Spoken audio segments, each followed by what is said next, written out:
Friends, आज हम बात करने वाले हैं टीडीएस सेक्शन 193 के अंदर आपके आती हैं interest on security. Interest on security का मतलब है आपके बॉन्ड्स, डिवेंचर, शेयर्स वगैरह जो भी होते हैं, अगर आपको उनकी जो इंटरेस्ट रिसीव होती है, ठीक है, इनकी जो इंटरेस्ट रिसीव होती है आपको डिवेंचर और बॉन्ड्स की, तो आपको उसका टीडीएस कटता है, ठीक है, 10% करीब। तो आइए उसके बारे में आगे हम बात करते हैं। आप चाहें तो वीडियो को पॉज करके आप अपने नोटिंग भी कहीं कर सकते हैं, ठीक है। तो चलिए चलते हैं सीधे। अब कौन होता है एलिजिबल फाइल करने के लिए टीडीएस के लिए? तो कोई भी व्यक्ति जैसे इंटरेस्ट ऑन सिक्योरिटी रिसीव हो रही है, तो यहाँ पे अपनी 193 के तहत कट जाएगी उसकी इनकम ऑलरेडी, और आपको यहाँ पे मिल जाएगी आपके जब आईडीआर फाइल करेंगे तब। इसका रेट होता है 10%, ठीक है। और उसकी जो लास्ट डेट होती है फाइल करने की होती है 30 अप्रैल।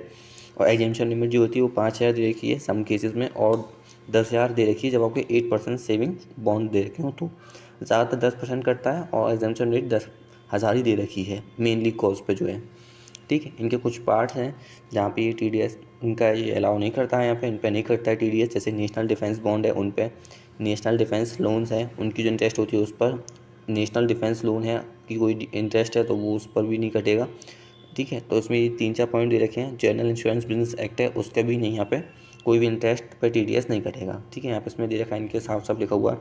इसके ऐसे 8-10 टॉपिक हैं तो जिसके मैंने आपको बताया यहाँ पे, ठीक है।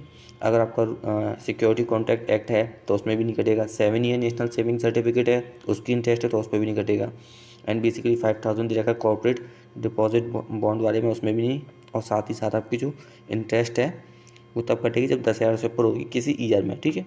एक ईयर में 10,000 से ऊपर आपकी इंटरेस्ट है तब उसके हिसाब से आपका इंटरेस्ट जो आपकी टीडीएस सेक्शन 193 है वो कटेगा। इसके और भी पॉइंट हैं आगे, आप उसको भी नोट कर सकते हैं, बट फिलहाल हम चलते हैं सीधे न्यू केस के लिए, ठीक है। तो चलिए चलते हैं आगे की ओर।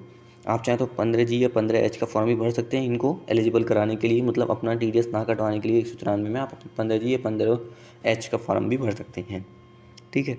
तो 2500 रुपये की अमाउंट जो है फाइनेंशियल में डिस्कस कर दी गई थी स्टॉक एक्सचेंज में, ठीक है। अगर आपकी LIC पेबल है देन उसमें भी है, और आपकी एनी इंटरेस्ट पेबल है GIC में तो उसमें भी आपका ही है,